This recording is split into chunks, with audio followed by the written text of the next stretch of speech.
So, good evening, ladies and gentlemen. I think I am audible enough to all. Yes, you are. Dr. Basit? Okay, thank you. Yes, just a bit So, volume. welcome to today's workshop.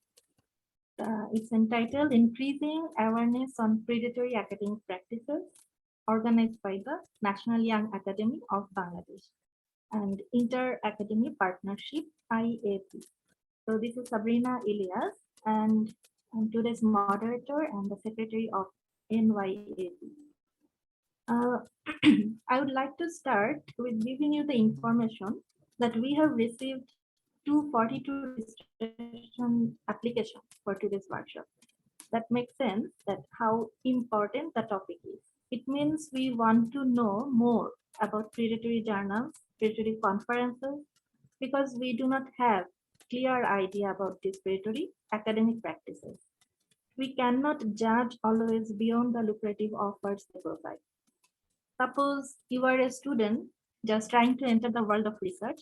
Have you ever got the email from a publisher which is not so familiar but similar to a renowned journal name with a lucrative tag like international, offering you to publish with them in their next issue and with the cost of only about $50 or so?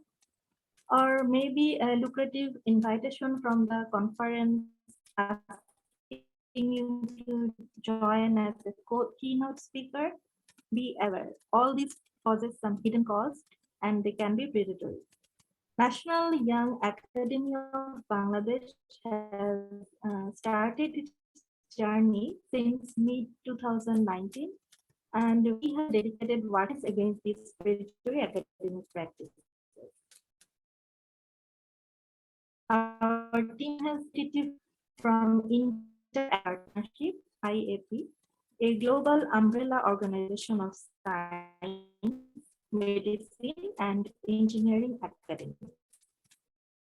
They are conducting a unique study on predatory academic, and they are trying to make people aware about these pervasive and damaging practices among the global research community and from any discipline and from any career stage, and they want to make informed decisions on where they publish and how to present their work.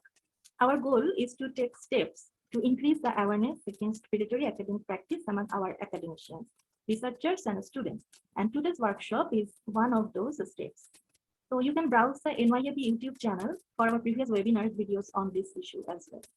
Today's workshop is divided into 3 segments, speech from 2 renowned keynote speakers, then followed by discussion and a short survey, and finally, a short evaluation of the participants.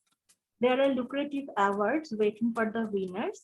Awardees will be the ambassador of the project of NYB and IAP. They will also receive prize money and certificate as awards. So without taking much time, I would like to introduce today's chair, Professor Muhammad Abdul Basit, Professor of Physics at BUET and the current president of NYAB. Along with him, I would like to introduce our current team of NYAB members who are working together in this project. At first, the team lead, Dr. Moinul Hossain, Assistant Professor, Department of Electrical and Electronic Engineering, DU, Dr. Sajid Muhaimin Chaudhuri, Electrical and Electronic Engineering, BUET, and myself as Assistant Professor, Life Science at IUB. I would also like to introduce our young champs who are still students and working as research assistant in this project. They were selected through a competitive interview. They are Janatul Mumtarin and Srishti Sanskriti from Shahjalal University of Science and Technology. Finally, I would like to let you know the name of our today's speakers. Professor Mohammad Anisur Jaman Talukdar from EEE BUET and the director of RIVE, Research and Innovation Center for Science and Engineering at BUET, as well as Professor Abdullah Shams bin Tariq, Professor of Physics from Rajshahi University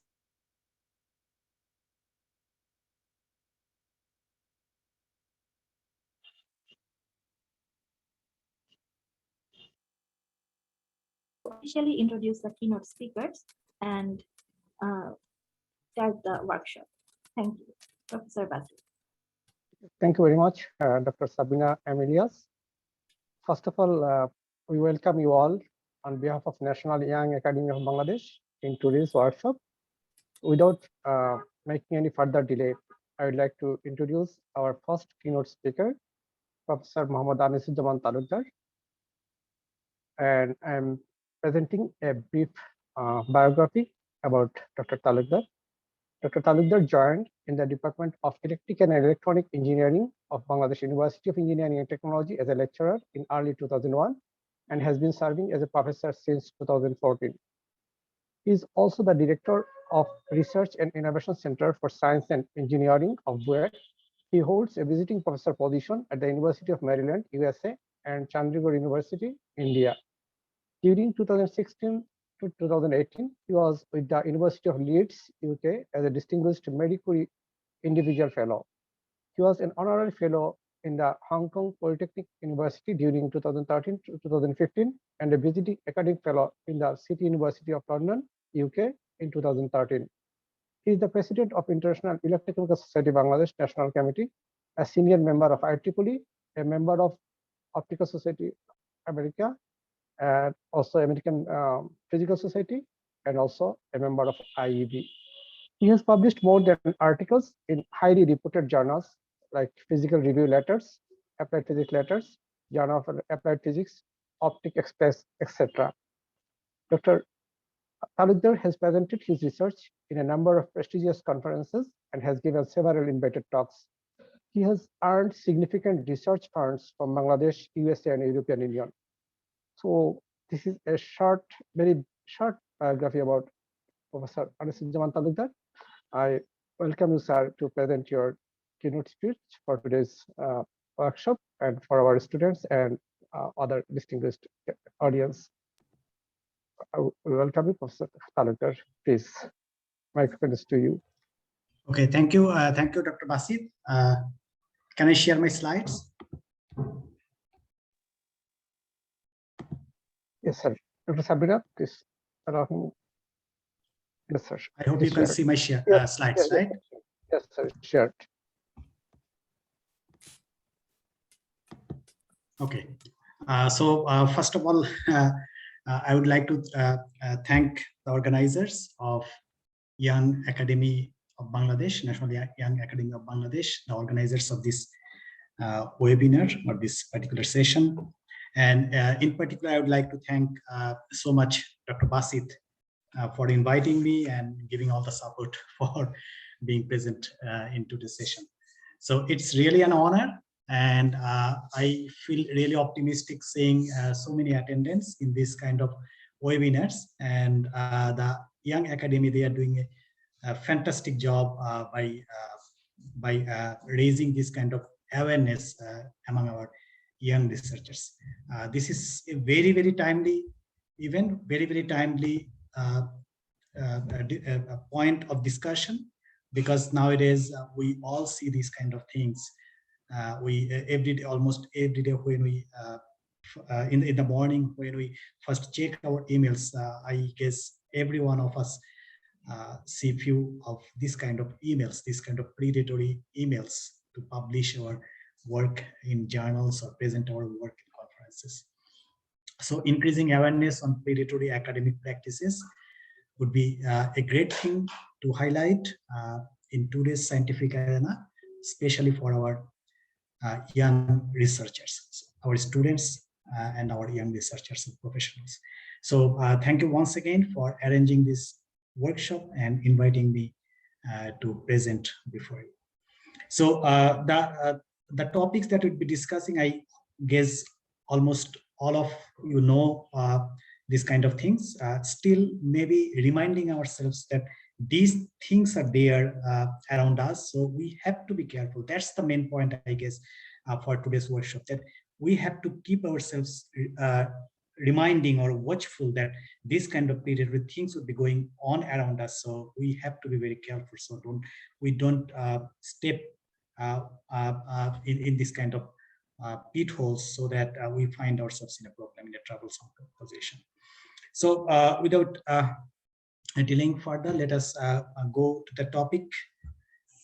But before I would be discussing about the awareness of this kind of predatory practices, I would like to say a few words about BUET, not in particular BUET, rather in particular about the Research and Innovation Center for Science and Engineering that BUET have established just over a year. So I am currently the director of this particular center. So I think it's my honor as well as my responsibility to introduce my center to all the people, all the researchers around us within Bangladesh and outside Bangladesh.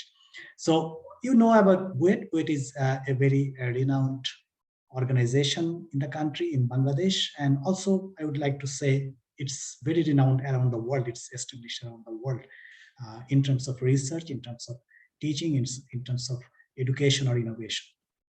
So why I am bringing this point, not just to promote my center, rather one of the focuses that we are very much interested in to promote good research or quality research within BUET teachers and BUET students and researchers. So that's why it's also, we also have the same kind of vision to avoid predatory things or predatory research practices, or encourage or promote good research practices. That is one of our focuses. That's why I am bringing a couple of slides before you to talk a little bit about what we are doing. So Research and Innovation Center for Science and Engineering, in short, we call it RISE. It sounds good because we need to rise. We have a lot of potentials in our country among our researchers and students, but really, we are not at the level where we should be. So we need to rise. We need to stand up to the scientific community from the advanced worlds. We can do many things, but we are not actually doing even a few things. So what we are trying to do to encourage good practices among our researchers and students within BUET. So what we are doing three things in a broad sense. We are doing three things. One is we are supporting and promoting research initiatives and activities. So if someone from BUET, they want to do some kind of funded research, then we help them, we encourage them, we help them, and we want to promote research initiatives within our community so that they are much more keen on searching research funds, doing funded research, publishing research. So we are doing everything we can do to promote research initiatives and activities. Another thing we are doing, maybe not exactly in the line of the topic that we'll be talking today, we are encouraging partnership, collaboration, and linkage. But that is also very important, because if you want to do a sustainable research, or if you want to cultivate a sustainable practice for research, then we have to create collaboration and linkage, and that is also we are trying to do from this particular center.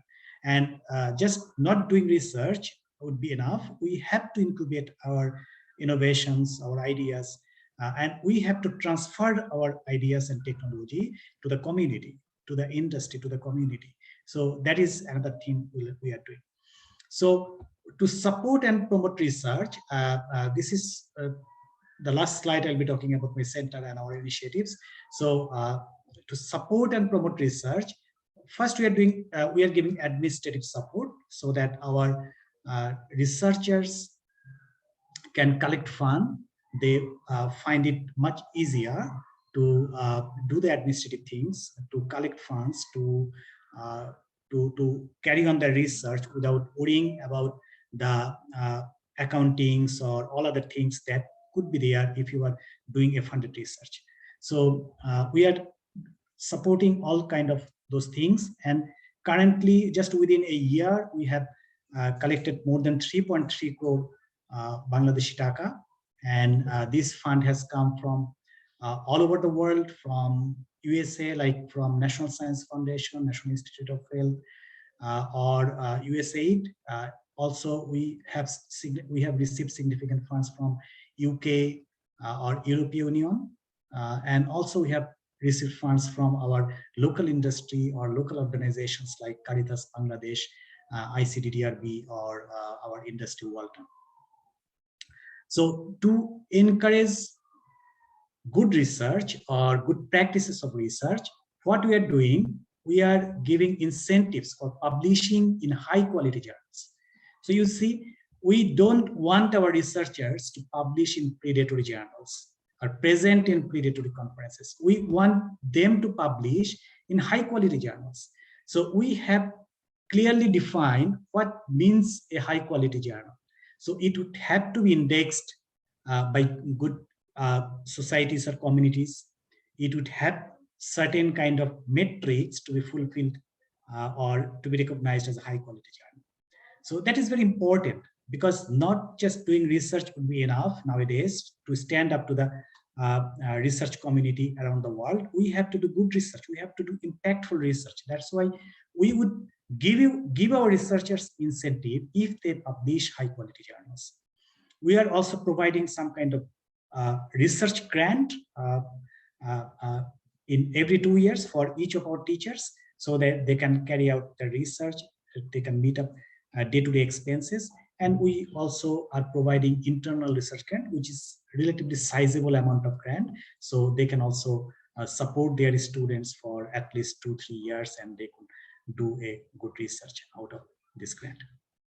Okay, I think that's all for that's all on my research center that I wanted to talk before this audience. Now let us move on to the main talk, which would be about the predatory practices and how we can avoid the predatory practices.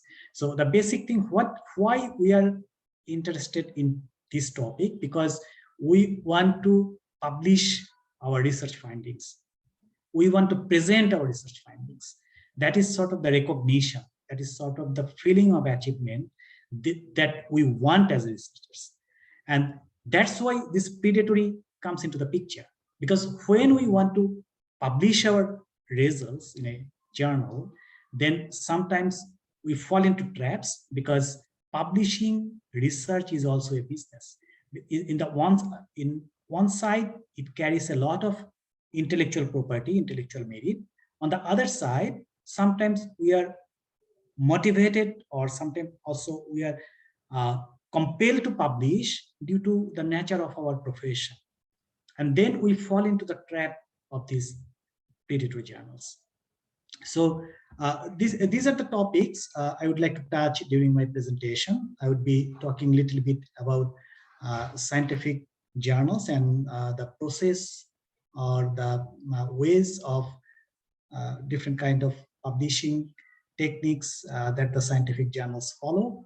I would be talking a little bit about what predatory journals mean and how we can identify these kind of journals. And at the end, I would like to talk how we can combat this kind of predatory practice, and how we should be watchful that we don't fall in the trap of this kind of predatory journals or conferences. So we all know what a scientific journal means, right? Because this is the most important vehicle to move forward our knowledge. We gather many things, many different kind of knowledge when we do research.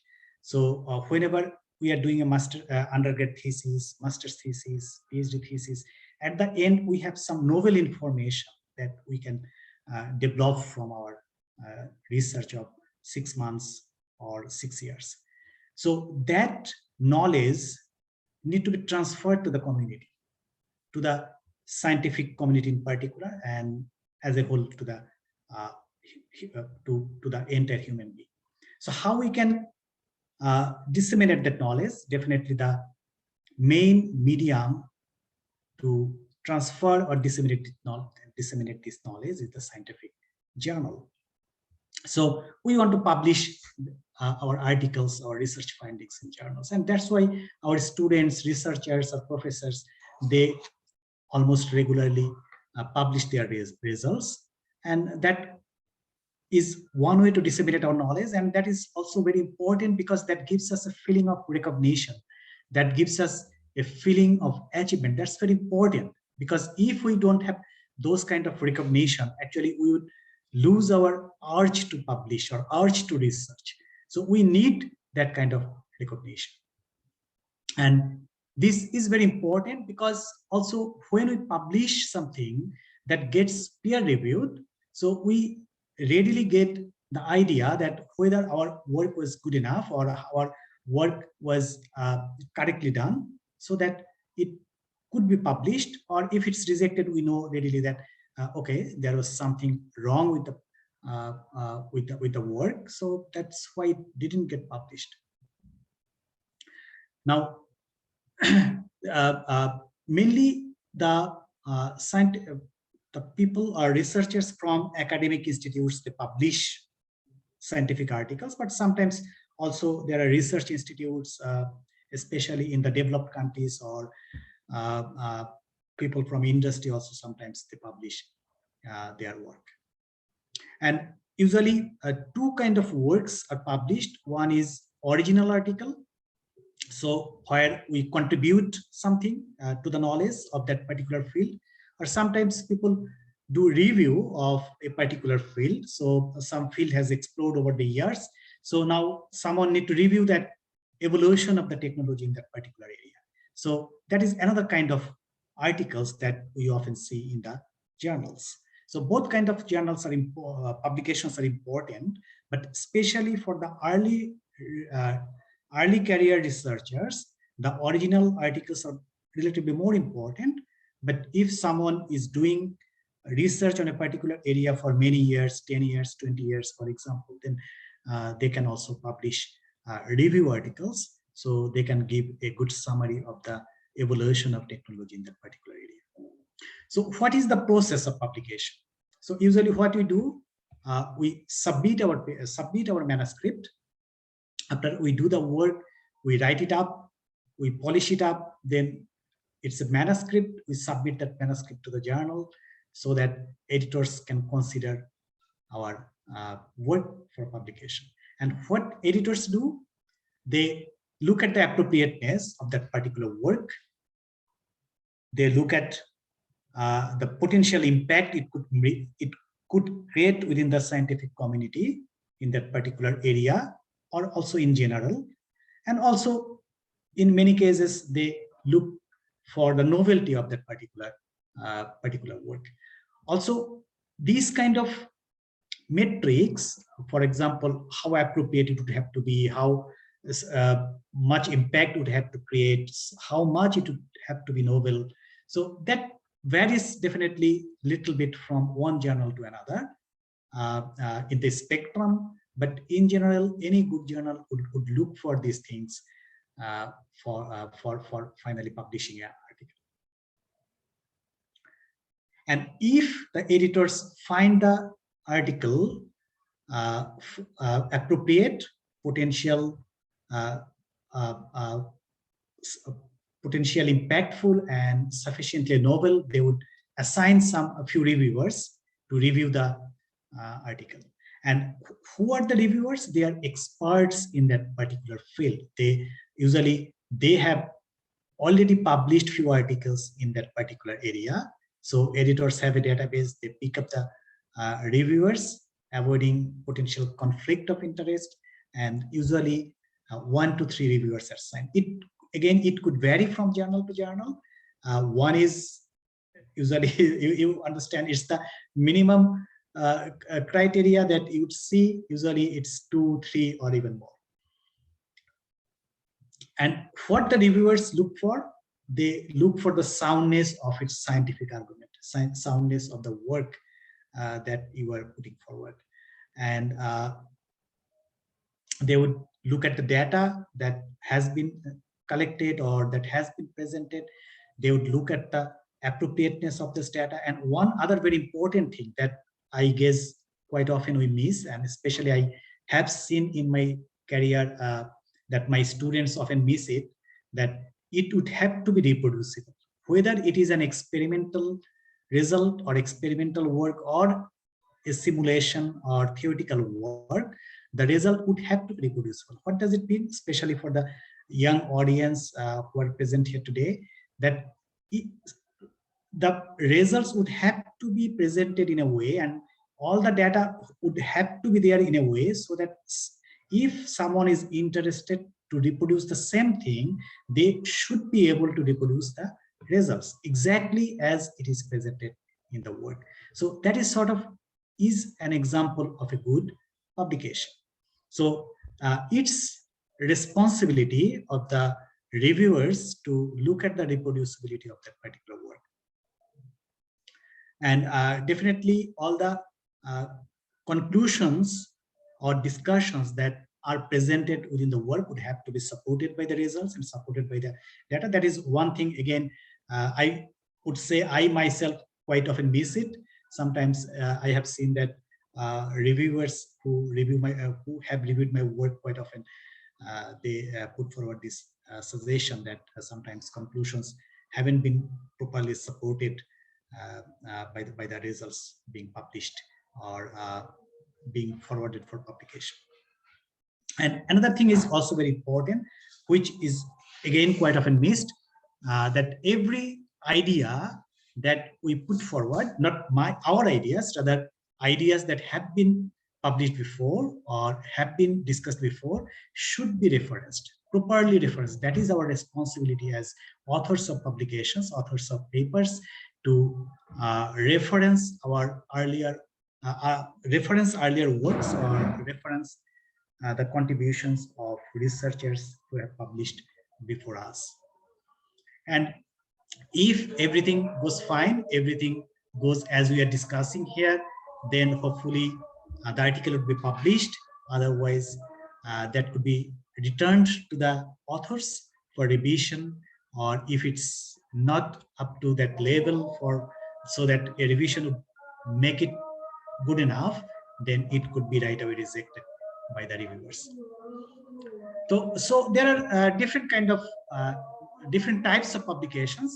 Maybe we don't have to go in detail. Sometimes people just publish research notes. Those are very short articles, short descriptions of some kind of findings. And letters, those are also short, but not as short as research notes. Letters are short articles, but a complete article on a very current topic or very current research findings.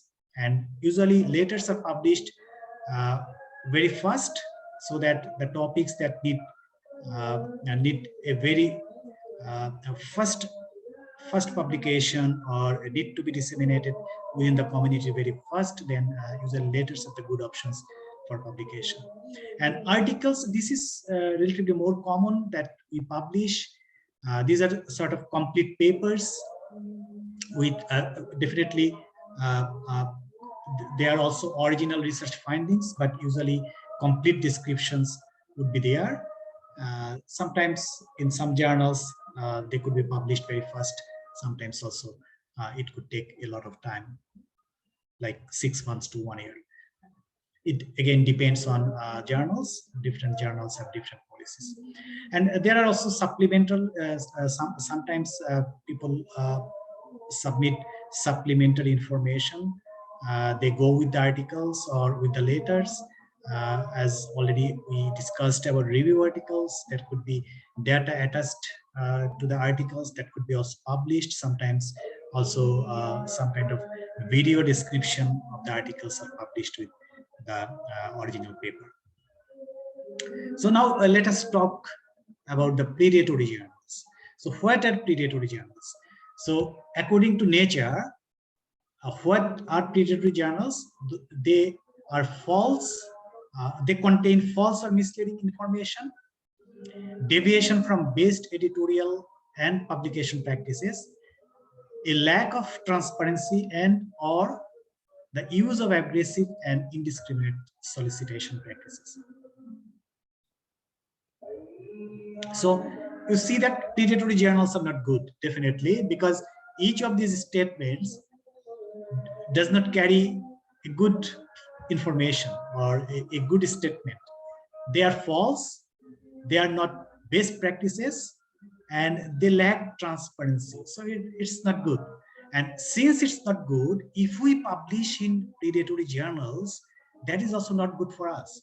Actually, we may run into trouble even in a very serious way if we keep on publishing in predatory journals. That may ruin our achievements, and even they may ruin our careers at the end if we keep on publishing in predatory journals. So we have to be very careful, and let us talk a little bit more about what we mean by predatory practices and how we can be careful and how we can identify the predatory journals. So what are the signs of predatory journals? They usually promise that the publications will be very quick, even as quick as in 24 hours. So you understand that's something absurd. If you think about a proper publication practice, that cannot really happen within 24 hours. Because when you submit a journal, it would have to be reviewed first by the editor. So when you submit an article, you understand that to write that article, you needed maybe 6 months. You did the work for 6 months to 1 year, and then you maybe wrote it within 3 months to 6 months.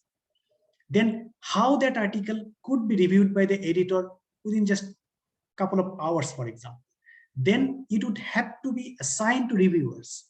And definitely the reviewers should be checking each of your statements before they say it should be published.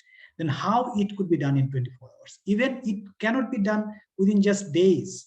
It should take at least a few weeks to get the things done. And not just the first round of reviews. Sometimes these publications go through several rounds of reviews. At least 2 reviews is very, very common. Sometimes it could go for 3 reviews or even more. And definitely, since they publish in 24 hours, they publish quite often garbages. Because since they don't look at what they're publishing, sometimes they end up publishing garbage research.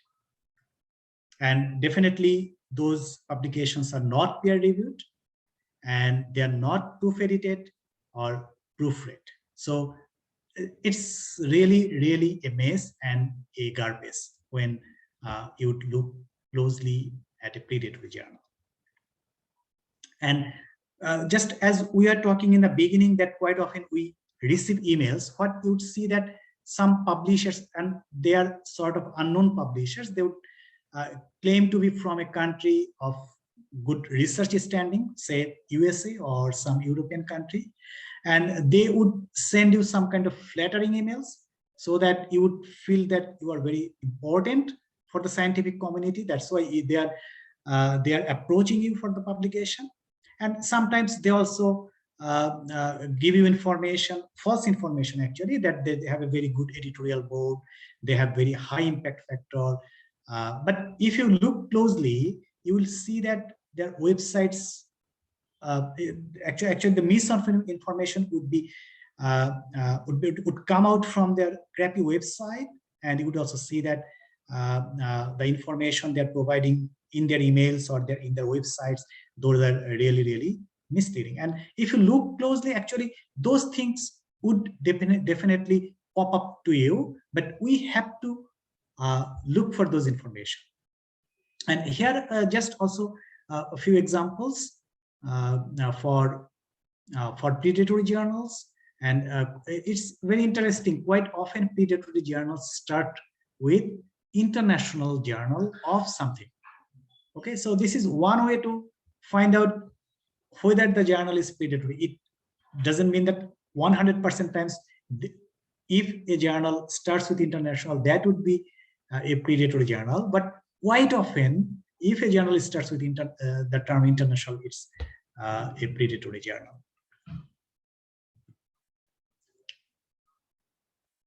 And here we are seeing a survey, and this is very intuitive that we would definitely expect this kind of results from a survey on predatory academic practices. And this survey was done around the world. So you see that total participants were 1,872 from 112 countries, and over 90% think predatory practices should be avoided, should be combated to preserve the integrity of and public trust in research, to ensure that research informing policy is rigorous. So it's very intuitive. Definitely all of us want to avoid predatory journals or avoid publishing in predatory journals. And so if we want to avoid predatory journals, we also want to know where we should publish. Because if we just say about these are the journals we shouldn't publish, we also at the same time know or disseminate this information that these are the journals we should publish, and these are the safe journals, these are the good journals. So how we can know which journal is good? So this is one way to find out about that information. So these are few platforms so you can check with to find out whether a particular journal is a good journal, is a reputed journal. If you check, for example, in Clarivate Analytics, then you can find out whether that journal is indexed in that particular platform, and then you would be you'd feel safe that particular journal is already indexed in that by that particular society or that particular organization. So you don't have to worry about the validity or the appropriateness in publishing in that particular journal. So this is another way of avoiding the predatory journals. And another way to be safe or be relieved about publishing in good journals is to publish in good society journals. For example, if you publish in an American Physical Society journal, in APS journal, then you can be very relieved that it would not be a predatory journal, because they already have developed a reputation, or they are very keen on keeping their reputation, so that their journals would definitely not be predatory or would be maintaining a standard. And similarly, for other societies that we are seeing here, you can be relatively safe by publishing your journals in your articles in the journals of these societies. Here also you see Elsevier. So about Elsevier, I have a little bit reservation. Elsevier, they have a lot of good journals. Also, they have few journals, those are not that good, may not be predatory, but may not be good. So you have to be careful in which journal you are submitting your article. So here we have very interesting information and very, very important information. I am very happy to present before you that these are 17 journals from Bangladesh. They are indexed in the Scopus database, and one of the journals is ranked Q1. So that is very, very good to see. And one other journal is Q2 ranked, and few are Q3, and hopefully these journals would also rise high in rank within a few years. Similarly, here we have few journal names which are indexed in Clarivate master journal list. So that is another good thing to know, that we have quite a few number of journals indexed by Clarivate. And now let us see which country is publishing most in predatory journals. So here we see that India is topping at this moment, but we are not far behind, especially if we normalize by the available researcher pool from our country. Definitely our researcher pool is still very small compared to many other countries that we are seeing here. So from this very small pool of researchers, if we have 552 predatory journal publications, that is not a good thing to see here. So we need to be very, very careful. We need to really be very careful. Already we talked a little bit about this, that why we publish in predatory journals. Sometimes we want to publish very fast for this or that reason. Sometimes maybe we are not very confident about our research, that whether it will be published in a good journal. Sometimes we get rejected by a journal. Sometimes we are not really aware whether the particular journal is predatory or not.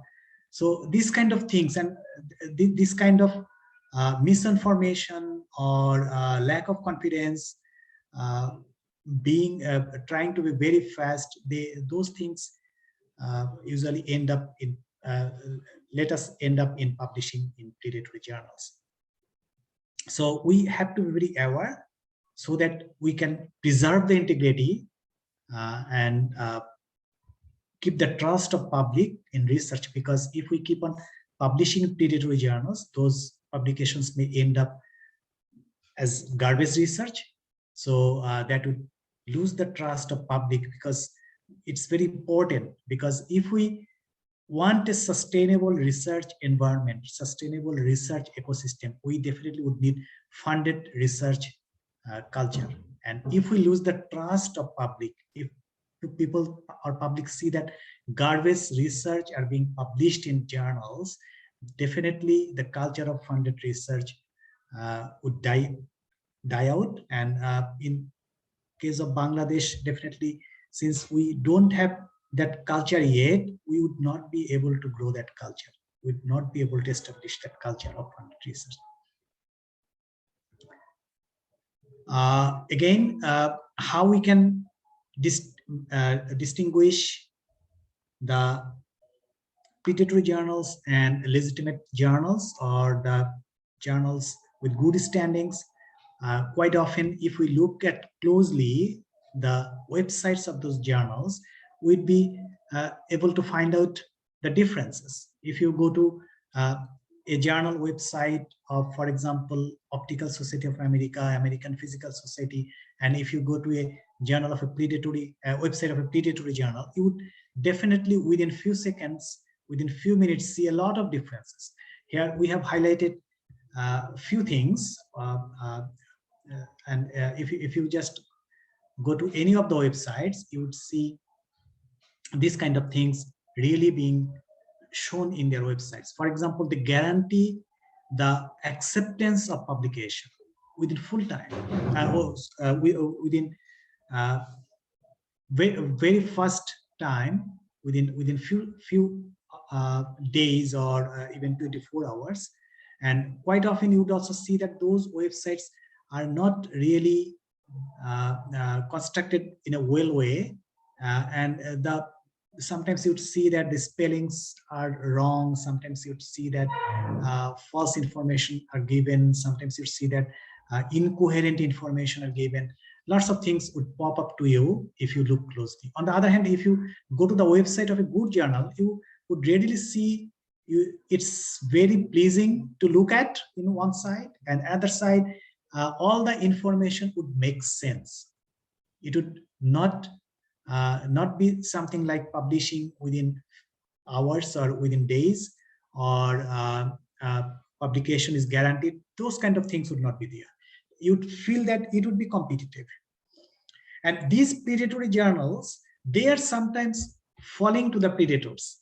For example, there is very important and very interesting example that in 2005, 3 MIT graduate students developed a software so to actually make a trap for these predatory conferences. Actually, they developed a software so that when they ran that software, they could generate a paper. So that particular paper is a garbage, but it looks like a real paper. All the information there are false or a garbage information, but that paper looks like a real paper. That particular article looks like a real article. So when they submitted their articles to conferences, this kind of predatory conference, in many cases, those articles were accepted. So you see that what does that mean? It means those conferences are not actually reading the papers before sending the acceptance letters. So this is too bad. So we should not fall into the trap of this predatory conference. And these conferences quite often are arranged in very scenic places, very interesting places where people usually want to go for visit. so that people think that maybe it's a good option to present work and at the same time visit a good place. You would see this kind of view graphs in their websites, and sometimes by registering to their conference, you will end up presenting your work, your good work, in a conference where it really doesn't mean, really doesn't carry any merit of presenting your work before the audience present in those kind of conferences. And these predatory conferences also use the same kind of trick as taken by the predatory journals. They quite often use the terms global or international, and usually the technical program or scopes of those conferences are very broad, so that sometimes, for example, a conference on engineering or a conference on a full discipline of an engineering.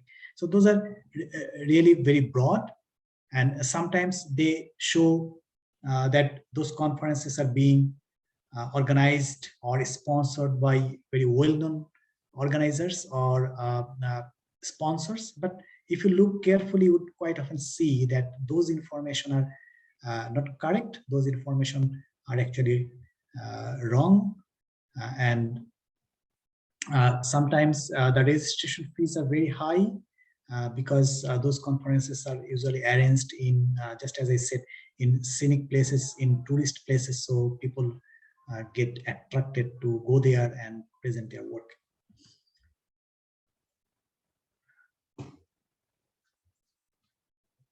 So, so at the end, we don't have to be misled by these predatory journals and conferences to waste our money and waste our effort, right? And if we do these kind of things, actually that would, in the end, kill the trust of the public, and that would kill the integrity, harm the integrity of the scientific community. And actually that would have also a very important implication, especially if you think about the medical research. If people do publish garbage research in predatory journals, and if people follow those kind of research outcomes, that could end up doing something very bad to us, right? Because those, maybe some kind of research doesn't take that much attention from the community, maybe not from the general communities especially. But if you think about some researches, for example, in the field of medicine or those kind of fields, so if some people follow the information being published in predatory journals, and if the information are not peer-reviewed, not validated, not reproduced, then those information could end up doing something very bad, very harmful to the humanity. So we need to be very careful, so the stakeholders trust us, stakeholders trust the researchers, the publishers, and at the end, we can have an ecosystem for sustainable research culture, sustainable publishing culture. So here is a list of some predatory journals again. I think, again, all of us know this information, what is impact factor. These are few metrics that sometimes we follow to understand about the standing of a journal. For example, impact factor, site score, and SNIP, Scimago, journal rank, SJR, eigenfactor, or AIF. We follow these metrics to understand the standing of that particular journal. But again, these sort of give us the first idea. I would definitely say these are not the end words, that if just impact factor is good enough, this information is not good enough. We have to be also careful about the standing of that particular journal from other sources, because these metrics are also sometimes manipulated by those journals, especially the predatory journals. So we have to be careful about the standing of those journals. You definitely know that sometimes we see that a very reputed journal for many, many years, they have impact factor maybe just 1, 2, or even less than 1 in some fields. But some journals who are publishing just for a few years and they don't have that good standing in the scientific community, they have impact factors like 5 or 6, something like that. So we have to be careful. Okay, I think that's all. And let us do impactful research so that we can earn the trust of the public. Thank you. Thank you very much, Professor Dr. Anisuzzaman Talukdar, for your stimulating talk, in particularly for providing a brief overview of Research and Innovation Center for Science and Technology RISE in BUET under the support of the current administration, and under your sincere effort, RISE will be an exemplary institute in Bangladesh for promoting science and engineering research. Thank you very much once again for your precious time and thoughtful talk. On behalf of NYAB, we have a token of appreciation for you, and definitely I will go to your office to hand over you our token of appreciation. Virtually, I will request you today to accept it, and I know you are extremely busy with a number of other jobs. So if you can participate in the discussion section, that will be great for us and for the participants. Here, almost 80 participants are there, and most of these are our students. In case if you have other business, we'll thank you again and thank you for your support and time. And we'll go to the next keynote speaker, who is Professor Abdullah Shams bin Tariq. He is also a renowned researcher and also a professor of Department of Physics, University of Rajshahi, Bangladesh. He received his PhD from the University of Southampton as a Commonwealth Scholar. He has been working both in nuclear and particle physics.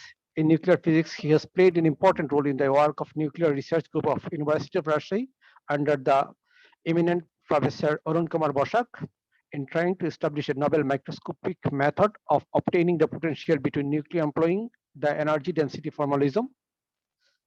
He has published his research in the Journal of High Energy Physics, Physical Review D, Physics Letters B, and several other prestigious and reputed journals. Apart from his own academic research, he has contributed to science or research capacity in general in the country through the pioneering efforts in establishing an research consortium of academic libraries, which is called LICOP, that means Library Consortium of Bangladesh, under the aegis of the Bangladesh Academy of Sciences. In another research capacity building effort with his students, he has established probably the first high performance computing in Bangladesh, open to researchers in the form of Arun High Performance Computing Cluster at the University of Rajshahi. He is an associate fellow of the Bangladesh Academy of Sciences, one of the founders and current member of the National Young Academy of Bangladesh, and alumnus of the Global Young Academy, where he also led the working group on global access to research software and served 2 terms on the GIA Executive Committee. He has also been a junior associate of Abdus Salam ICTP Trust Italy and a member of the first International Advisory Board of Author8. He is also serving as Deputy Director, Center of Excellence in Teaching and Learning at his university. So I think he did lots of things, and most importantly, he is one of the 2 co-chairs of the Inter-Academic Partnership Working Group on combating predatory academic journals and conference. And for your current information, we received fund from this Inter-Academic Partnership, and I would like to thank this giant person again to deliver his talk. And again, we would like to thank our first keynote speaker and welcome our second keynote speaker, Professor Abdullah Shams bin Tariq. The microphone is over you, Professor Shams.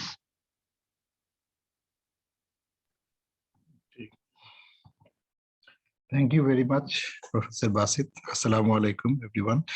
I would like to also thank all the organizers and as Professor Anisuzzaman for his excellent presentation. I think you have covered most of the aspects that needed to be covered, and we could even do with just one presentation.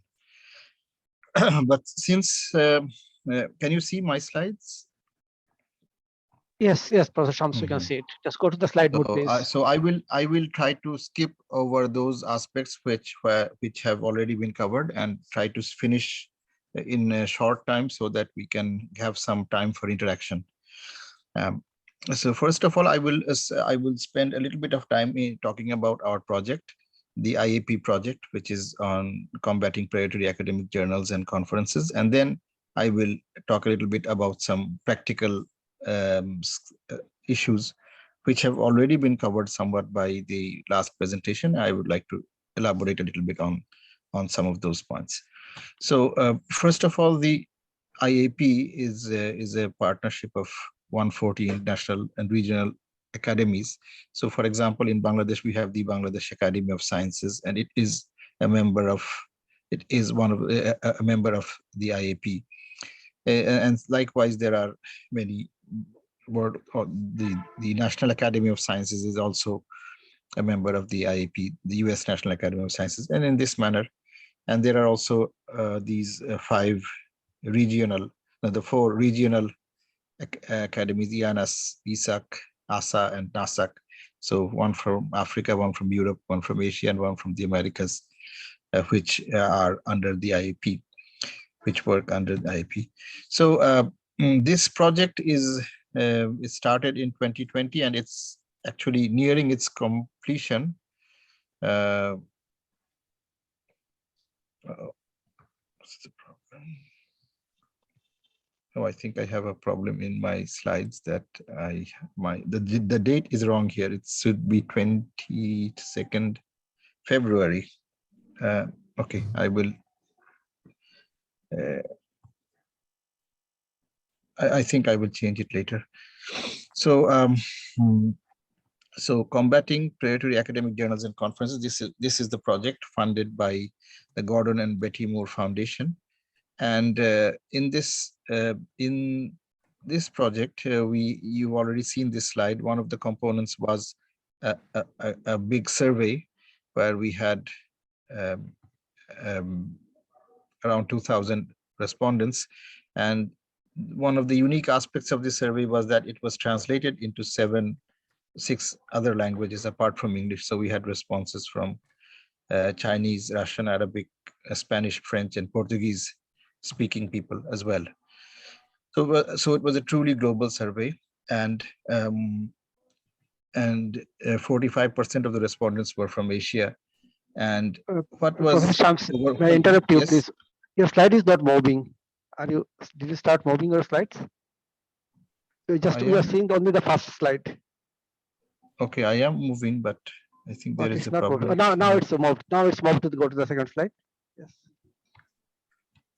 Would you please go to the slide presenting mode? Yes, just 1 second.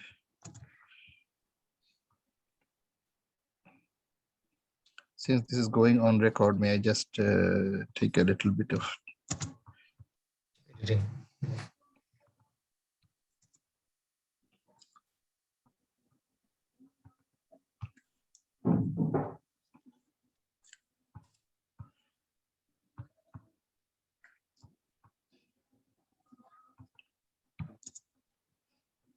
Just give me a couple of minutes. I will be back. Yes, no problem. You're most welcome, Professor Shams.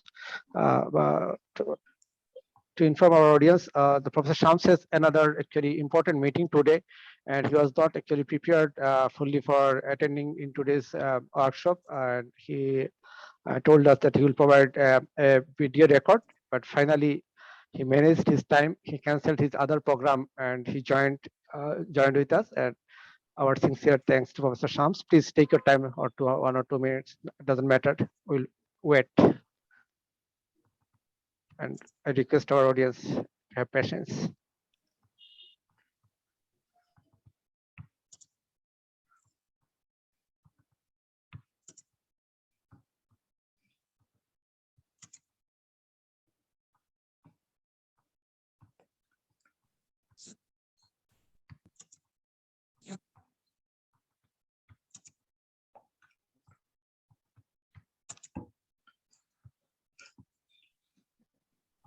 Could I ask something?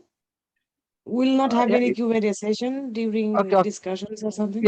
Yes, we have a session, question answer session just after this talk, and then we'll answer your any question. Then there will be a short survey of 5 to 6 minutes.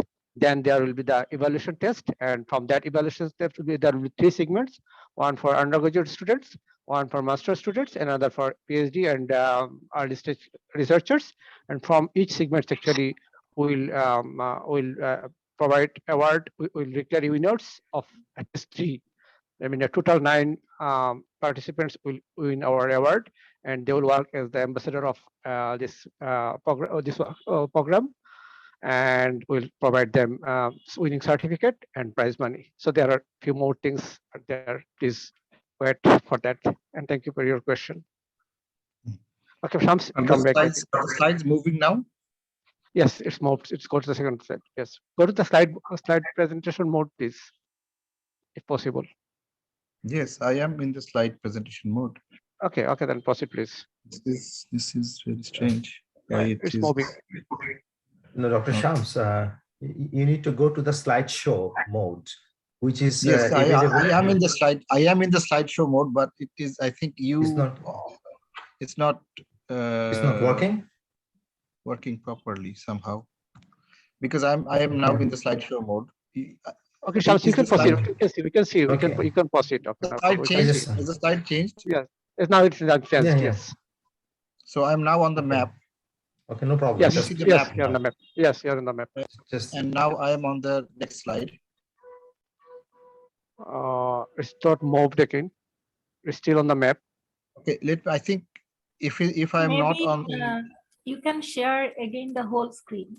I mean, you can stop the sharing and then stop sharing. Yeah, whole screen. Go from the scratch. Yeah. Yeah, Rodius, we are sorry for the technical interruption.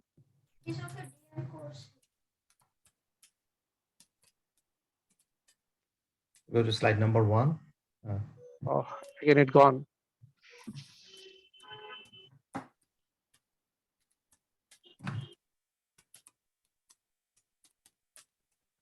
okay. Or maybe you can move from this the PowerPoint mode instead of the screen sharing, because I mean instead of the slideshow, because we can see the slides on the left and we can just move from there. May I just present like this? I think here okay, you can see it. Yeah, I can see. We can see. You can see. You can present like this. Okay. So because there is something not working and I cannot figure out. This is very strange because it is not something that has not happened before. Yeah, actually something like this happens sometimes, so don't worry about that. Okay. Just move from there. Okay, so I spoke about the IAP and I spoke about the IAP project that we have, and one of the components was this survey. And as I said, as I was mentioning, that over 80% of the respondents everywhere in the world, I mean more than 70% everywhere in the world consider that this is a problem, predatory practices. So this is something that is it is a serious problem. It's not something that is just not a problem, or and it's not at every academic stage we found this same kind of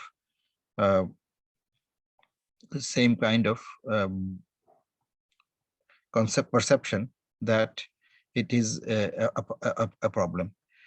It's not just confined to early career researchers. Often it is thought that only the early career researchers are victims of predatory publishing or participate in predatory publishing, but this is not the case. In fact, but however, the only area where we found there to be some difference is that the higher income countries were less prone to this, and the lower income, lower middle income, and upper middle income countries, they were more prone to predatory publishing. Career stage or gender did not seem to matter. In terms of lack of awareness, lack of awareness and understanding is considered to be the primary reason. And I think you will get to know more in the full report. These are not very important things, but these are just some preliminary results, and you will get to know more when the report is out. Among the apart from the survey, one of the things that we came across is that generally we classify journals or conferences into predatory and non-predatory. I often get requests where people send me the name of a journal and say, is this a predatory journal?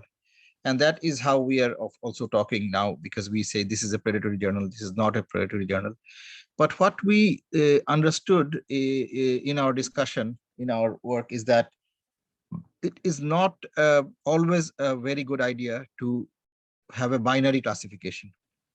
So we just say that this journal is predatory and this is not non-predatory, because there is a gray area in the middle. And sometimes it happens that because we ignore that, we put some weak journals, we consider them to be predatory. On the other hand, there are these commercial, because these are commercially motivated practices, even the biggest operators in the world. I mean, a little short while ago when Professor Anisuzzaman was speaking, he mentioned that even with publishers like Elsevier, sometimes you need to be cautious about some titles. Not all titles, not all journals are equally clean in their approach, and sometimes you have to be a little bit cautious. So these are the things that that's why we decided to focus on predatory practices. You may notice that we are now calling it predatory practices rather than predatory journals or predatory conferences, though we keep coming back to those terms as well. Now, the other thing we discussed in that project is, we tried to look at the drivers or the root causes. What are the root causes? What are the drivers for deep inside what? And one aspect that comes out all the time is research, assessment, and evaluation. Because we are in this environment where you have to publish. You are trying to apply for a position abroad, for a PhD position, or a fellowship, or some job. You need to publish.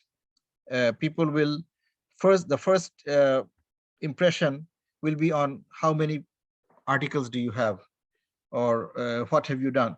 So it's like people will, if you spend a lot of time and write a very good quality journal article, maybe that will be not appreciated at the first, in the beginning. And someone who has done a poor quality work but has published a greater number of articles may at first have an advantage, though I mean in the end you should get the advantage. But this is a problem with our current research, assessment, and evaluation process. Even with promotions, we have these criteria saying that you have to have this many articles for promotion. And the second aspect we observed was the commercialization of the research enterprise. So research is supposed to be something non-profit, but it has become highly commercialized. In fact, the whole scholarly publishing industry, if we now call it an industry, it should not have been, it should have been a service. But the whole aspect of scholarly publishing has become highly commercialized. And the very recent change that has happened in this is the author pays model of open access. So open access, when we first hear of open access, we are quite excited that okay, now for such a long time we have not been able to access journals, but now everything will be open access, so this is very good. But then we find that it is mostly implemented by this author pays model. And when you have to pay, when the author is paying, then it allows many things to happen. In fact, if you look carefully, predatory journals operate on this, because there are always authors who need to publish So there are always authors who are ready to pay. But if you are publishing a poor journal, poor article, then it will be difficult to sell to a reader. But now they no longer need to sell to readers. They only need to sell to authors. And that's why it's easy for them. And then the third aspect we found is that is this issue of peer review being hidden. You know, like peer review is a lot of work, but in this whole peer review process is lost. At the end of the peer review process, this whole exchange is lost.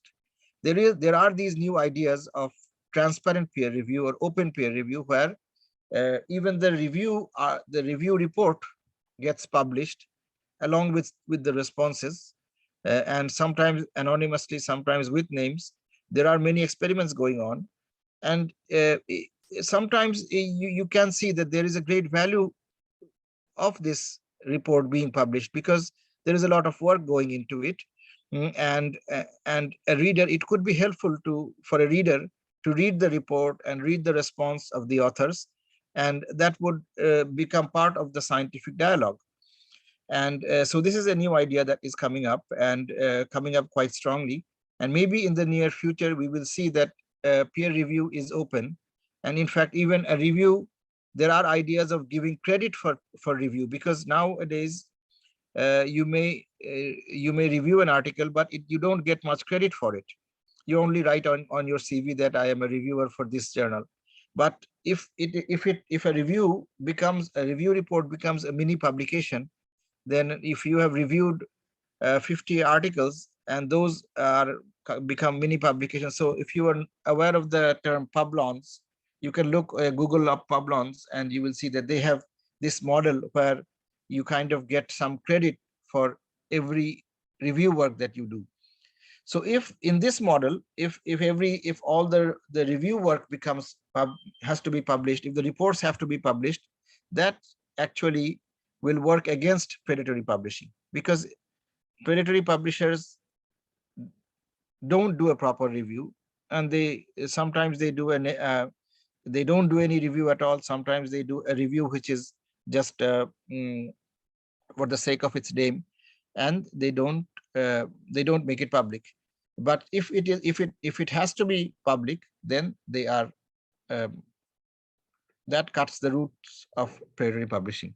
So either if we change our assessment system such that predatory publishing or predatory conference attendance gets no value, or if we can change the model of open access, or if we can change the mode of peer review, then we can get rid of predatory publishing.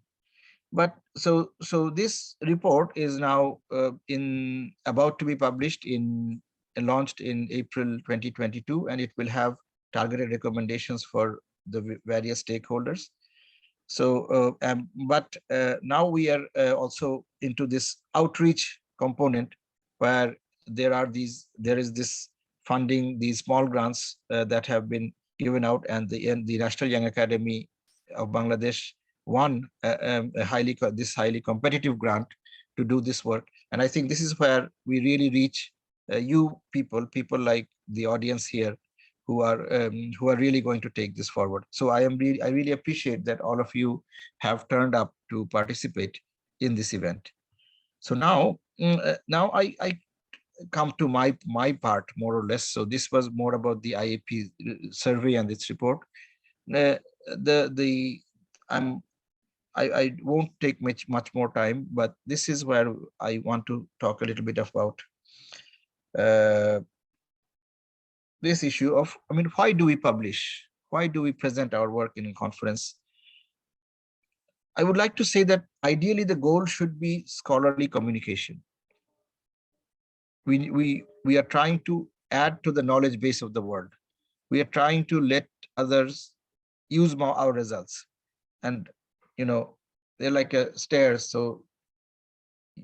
So every piece of research is built upon the previous piece of research, and in this way, and it's also like a validation of the work, because send my work, and it gets reviewed and others read it. So if there is a mistake in my work, there is an error, then I get corrected. Or if another person can reproduce it, then it gets validated. So this way, that was the original purpose of publishing and presenting and attending conferences. But now we see, if you ask yourself, or I ask myself, I mean, why do I publish? We may say that I need this publication for promotion, or you may say that I need a paper because it will increase my chance to get admission in a good school for the PhD program. So so we see that things have become distorted. It has become the other way around.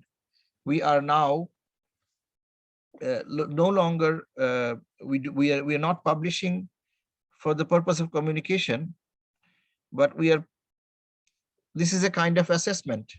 So if I publish in such and such journal, we say that, okay, I have got a publication in this journal, and that increases my stature, that increases my ranking, my and notice that now, previously we were the supplier.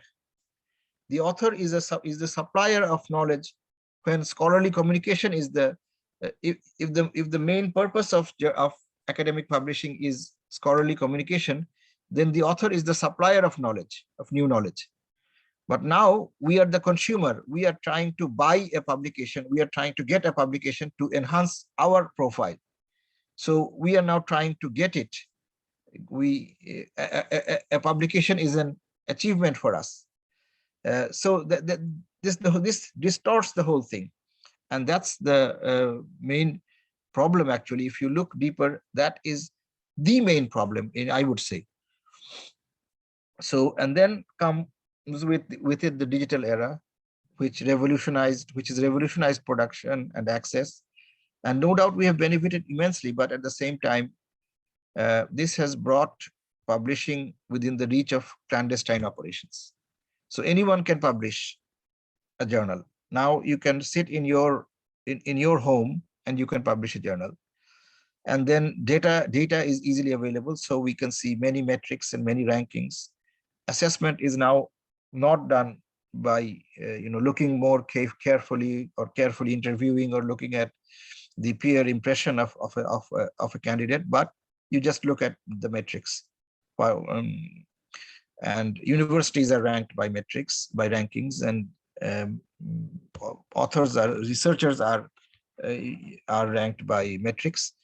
And you have these powerful commercial entities. Suddenly Scopus is so strong, Clarivate is so strong. These are both commercial entities, but they are so strong, and they have firm control over academic publishing. And all these have contributed to predatory publishing. So the most common approach we have is to have these, you know that previously these used to be called blacklists and whitelists. Now we prefer to call these something like safe lists and watch lists. So if you, this is where people go first time. This is the first order approximation, how you start. Among the watch lists, Beale's list is the one that is most well known. He's the one, Jeffrey Beale, the University of Colorado librarian. He's the one who brought attention of the world to this term, to this phenomenon of predatory publishing. But that list, I think that is not the last or the ultimate, because this list stopped being published in 2017. Since then, some volunteers have done a little bit of work on it, and it's an archived form that is maintained. But still, it's a place where you can check. But remember that it has limitations. A better one would be Cabell's predatory journals, predatory they call it cabals predatory reports, but that requires a subscription. But if one can get a subscription to cabals, then that is kind of a more authoritative list of which journals are really predatory. But what is more easily accessible are the safe lists. And among the safe lists, I would like to make it clear here for everyone that Clarivate. So if a journal says it has an impact factor, what does it mean? It means that it is indexed in the web of knowledge. A journal with an impact factor is indexed in the web of knowledge, which comprises of the science citation index and the social science citation index. Clarivate also has the arts and humanities citation index, but that is not yet included in the web of knowledge. And it also has the emerging science citation index, which is also another list, but that is not included in the web of knowledge. So for example, I mean, you saw a list of journals that are indexed by Clarivate, but among these only 4 from Bangladesh, 4 are in the science citation index, and the remaining are in the emerging science citation index. But even if a journal is in the emerging science citation index, that you can say that that is safe. That is safe. You may consider it, and it is a reasonably good journal. And this is, though we don't have access to the impact factors, if you know, are published in Clarivate's journal citation reports. That's a document called JCR, Clarivate JCR, but that is not available to us. But if you go to this master journal list, Clarivate makes this list publicly available. This is freely available. So we cannot see the impact factor, but we can see which journals are indexed in these lists. So to know the impact factor or the other indexes, we need to purchase a Clarivate Web of Knowledge JCR license. But to just check if this journal is indexed with Clarivate, then we can just go to the master journal list. Similarly, Scopus and Shimago. Scopus is Elsevier's big list, which is much bigger than Clarivate. That list is not available. That list is not available, but we can access Shimago. Scopus is not available for us, but Shimago is. So you can go to Shimago Open Journal on Shimago OJR, and you can check. That has all the journals that are in Scopus, because the Shimago is based on Scopus data. DOAJ is the Directory of Open Access Journals, and UGC India's CARE list. In India, they publish a list of journals, and you have to publish in one of those journals to be considered for promotion or anything like that. That is called the UGC's India's CARE list. So that is also another place where you can have a look. So impact factors. So if someone claims to have an impact factor, be careful that only the Clarivate impact factor is the recognized one. Check Clarivate master journal list, which I was just mentioned. And there are many misleading metrics. For example, if you go to this website, which was part of Beale's list, then you will see that there are hundreds of metrics that are misleading metrics, that have names very similar to impact factor, and which they give impact factors or something like that. They sell these numbers to predatory journals. So predatory journals have this industry of predatory metrics that support them, and they will give them I wanted to show them, but I think we are running short of time, so I will rush through. I won't go to this website and show you this. But then ISSN, again, is, you will see that predatory journals claim that we have an ISSN number.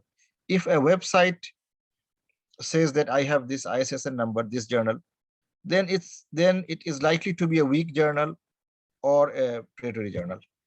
In Bangladesh, when in Bangladesh the local journals, they put this number on their homepage, but you will not see, leading journals of the world putting ISSN numbers on because this is just a registration number. Everyone every book should have an ISBN, every periodical should have an ISSN. And if you just apply, they will give you an ISSN. So this is only a registration number, there is nothing. So all predatory journals have ISSNs. Don't, if a journal has an ISSN, don't be fooled thinking that this is a good journal. This may be a good journal, it may not. Similarly, so I think the better approach is that why submit to an unknown journal? It may be a wastage. Submit your research only to reputed journals, only to those published by recognized institutions. Professor Anisuzzaman showed that, so suppose if you're a physicist, then American Physical Society, Institute of Physics, American Institute of Physics are there. So they have their journals published in journals by these. Or if you go to a commercial publisher, then there are recognized, well-known, reputed journals published with them. So you will need to know the landscape of academic publishing in your discipline. Know which ones are the reputed ones, which ones have. He was also mentioning that each journal has its own specialization, has its own special type. So know about them, and also know about the novel trends of academic publishing, because these things may change in the near future. Don't consider metrics alone. We are too much focused on metrics. What is the impact factor of this journal? I have published in a journal which has an impact factor, something point something. Don't focus on these. These are sometimes they're helpful, but we need to know what they're measuring. We should not pay over much emphasis. And this is a major issue today. We need to come out, we need cultural changes, and we need to not use metrics naively. We need to learn where to use metrics, how to use metrics, and where not to use metrics. So this is something I cannot emphasize enough, that we need to rise above this. And in terms of conferences, don't attend an unknown conference. Submit only to reputed conferences, or those organized by recognized institutions. If it's organized by a university or a society, then go there. But don't go for a commercial a conference that is organized by a commercial entity. So look for the organizers. They change names, they change everything. And beware of premature or undue invitations to chair sessions. If it feels like, oh, I don't deserve this, but they are inviting me to chair a session, then that is a sign that it might be a predatory conference. So again, there are exceptions. Not all weak journals are predatory. There are Bangladeshi journals, there are new and upcoming journals. So look if they are trying to fool you, they are trying to fool you with and give you some advantage in lieu of money, then they are predatory. Otherwise, I mean, there may be weak journals, but they are still good and trying to rise. There are many journals in Bangladesh that are trying to rise. And then not all journals by reputed publishers are fully free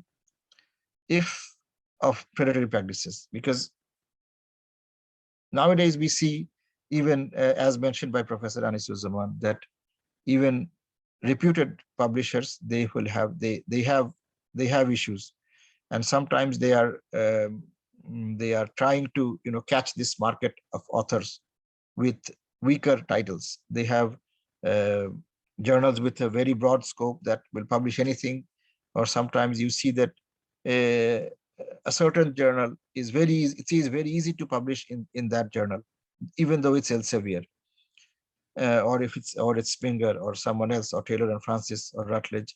So don't just go for a new journal which is suddenly very easily publishable.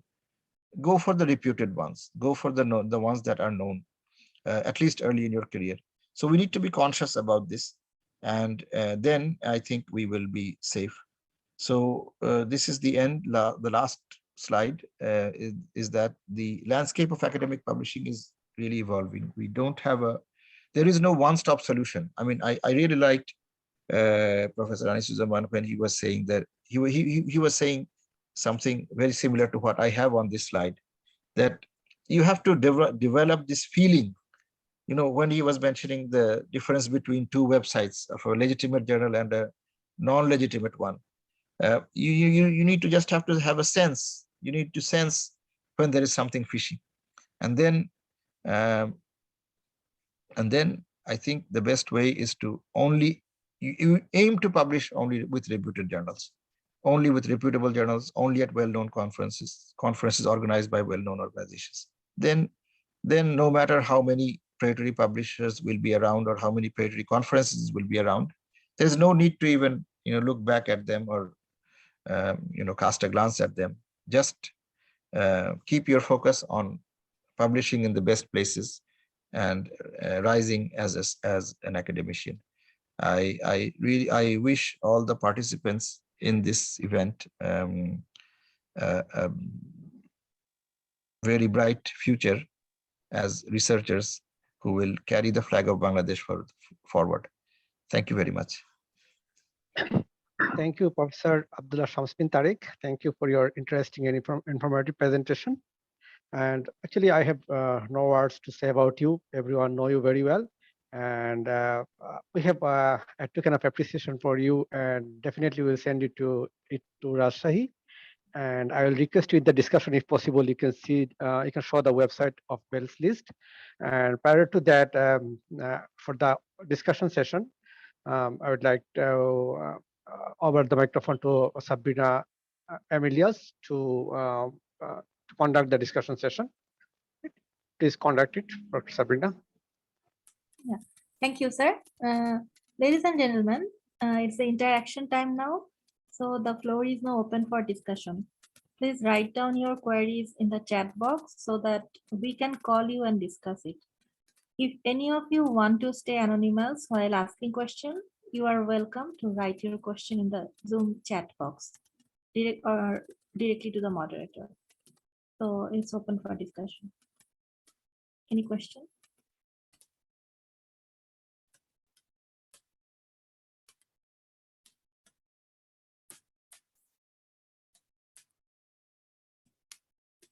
Mariam Hussain.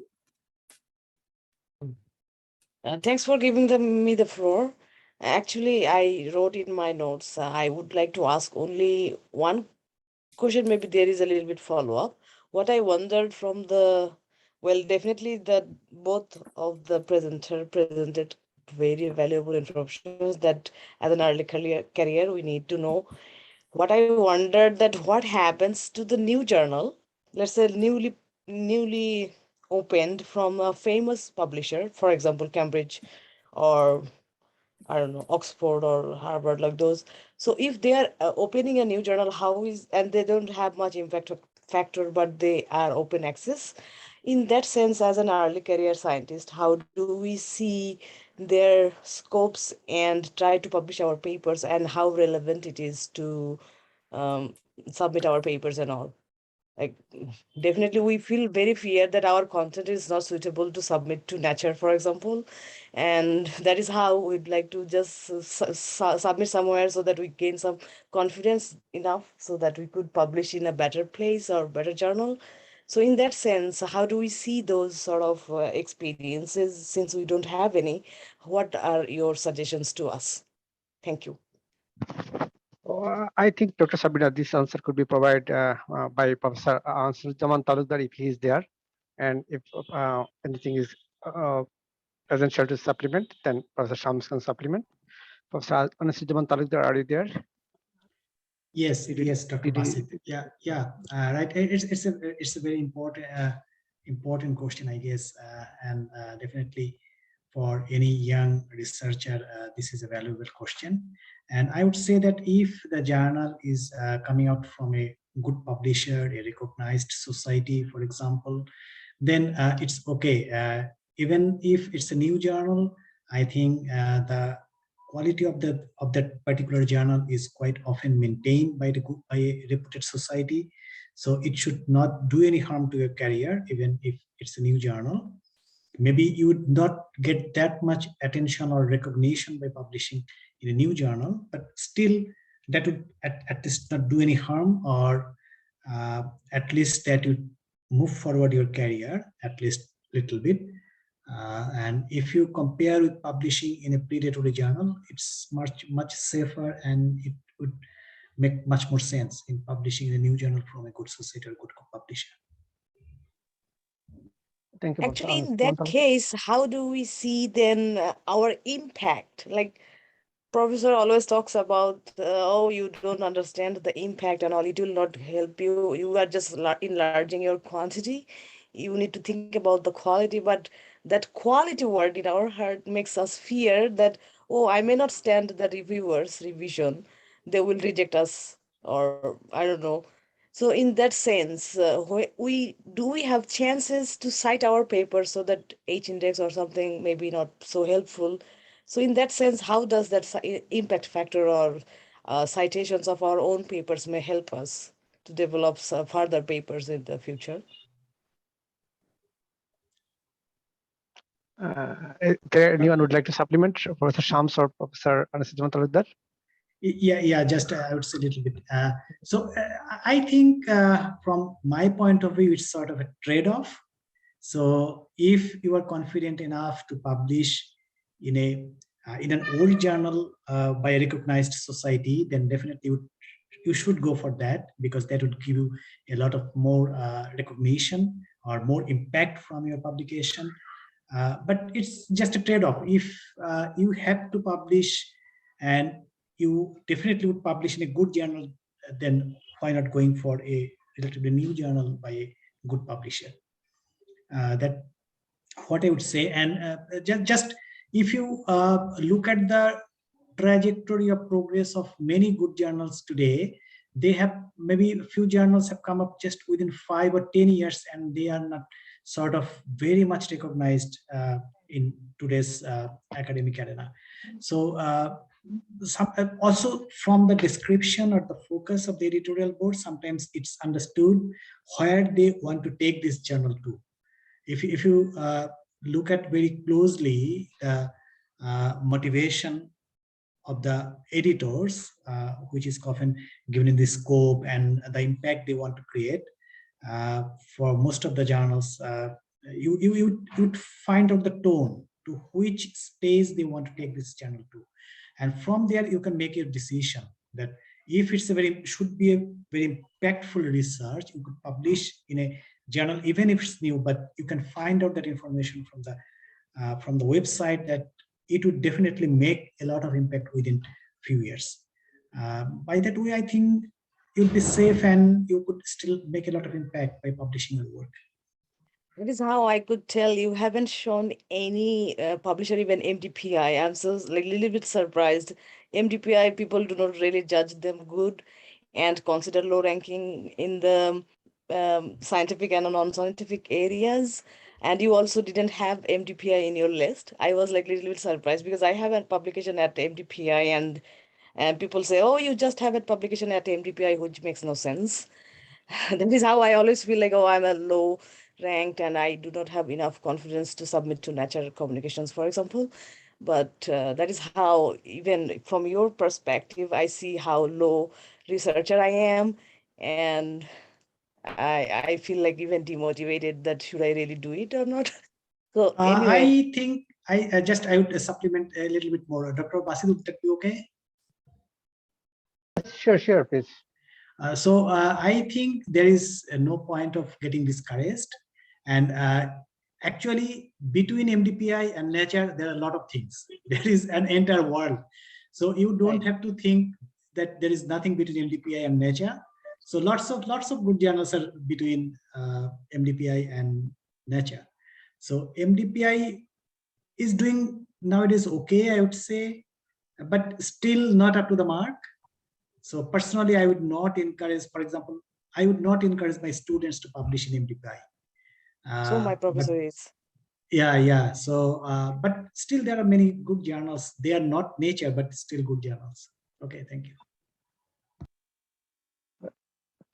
May I just make a quick point? I think though we have been discussing this point for quite a long time, we can't give one question too much time, but I would just be a little bit cautious when it's a commercial publisher, a new journal from a commercial publisher. If it's a new journal from American Physical Society, I would not be so wary.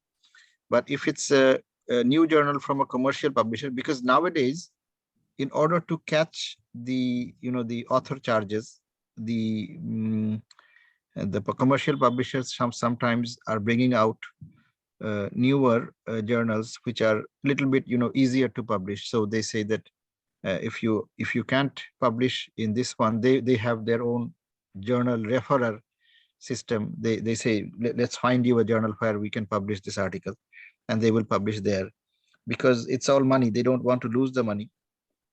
So be a little bit, at least early in your career, I would suggest that try to go for ones that are established. It's not the end of the world. On the other hand, we should also remember that impact factor is not a metric for an article. Impact factor is a metric is a journal level metric. So your article will be measured by the number of even you can't measure, because citations depend on many things, but your article should be measured on the merit of the article itself, not by the impact factor. And that is a thing that is gone wrong in our culture. You publish an article, people will only ask, what is the impact factor of the journal in which your article has been published? That's not the question to ask. You should read the article and see whether it's good or not, or and that should be the thing. And after you publish a few articles, your peers will know how good you are, and that's the real measure of how good you are.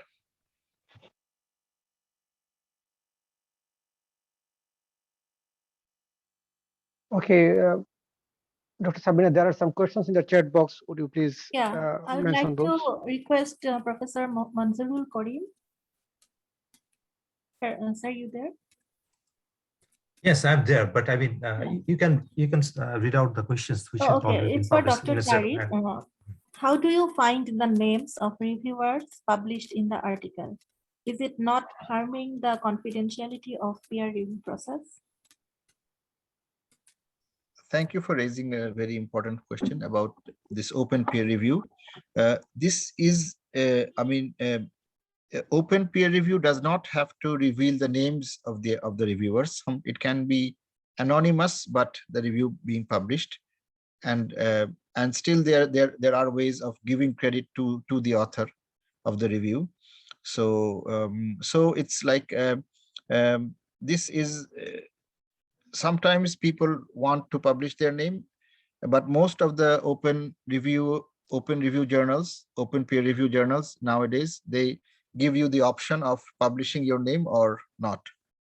And what is seen is that many often want they like to publish their names, and sometimes you can avoid it as well. So this is a question, because nowadays there is this trend of going from blind to double blind. On the other hand, there is also this trend of going from blind to open peer review. But it's like this is an ongoing discussion, and there are workarounds. So you can actually do it in a way that doesn't harm the confidentiality of the review process, and everything is published at the end of the process, not during the process. So it doesn't affect the decision. At the end of the review, it is published. So I think the best way would be to just go and look for some of these journals, some of these good journals that are now using open peer review, and you will find that there are. I think this is something that is new, and it will catch up soon. It's still not very familiar to us, but soon, I believe that there is a chance that this will become the norm in a few decades. Thank you, Professor. So, Dr. Sabina, we are lagging time, so please go quick and to some other questions. Then we'll go to the other part of our program. Yeah, Mr. Hashim Mutasim Reza. Yes, just I can read the question. His question is, what should one do if they have unknowingly published in a predatory journal? May I quickly respond? They should actually try to retract it. Try to retract you contact the publisher and ask them to withdraw the journal, to withdraw the article. This is called a retraction. And then you can try to publish it again somewhere, though that is likely to be difficult, but that is better. But there are some journals that may consider. Thank you. The next question, and maybe the last one, from Rubaiyat Jalal. At times, some senior researchers try to exploit junior researchers by not recognizing them of their contribution as a first author. Does this count as predatory practice? If so, is there anything particular that can be done as a novice researcher? Dr. Anis or Abdullah Shah? So I can answer this question actually. Actually, this is the ethical issue of the supervisor or mentor. So supervisor and the mentor should be ethically sound, and they should not do it. If the contribution is highest, if the contribution is good enough, so a student should be the first author. And always supervisor or mentor, the normal practice is the last author, the supervisor or principal investigator. So I think, yeah, so we should also aware our supervisor or mentors so not to do those practices, but this is not a good practice actually. Yeah, thank you, sir. And this is the last question from. I should mention that there actually, you can go somewhere to complain about this. First of all, you can go to your department, your chairman, or the university authorities to complain if you feel like it. If you don't feel safe about this, then another place is internationally, COPE. If you the Committee on Publication Ethics, COPE, you can read about this on the COPE website. There are ways where you can raise an issue and get a verdict or something. So this is, I would like to draw attention to this website of COPE, which is kind of the authority on publication ethics. COPE. Thank you, sir. So last question from Mr. Tanvirul Islam. Young researchers are often inexperienced in the process of publishing journals and about predatory journals. Suppose a young scientist or researcher who is frustrated by a couple of rejections and can fall in a trap easily. Is the environment in our country positive enough to help him or her? If not, what measures should be taken for that?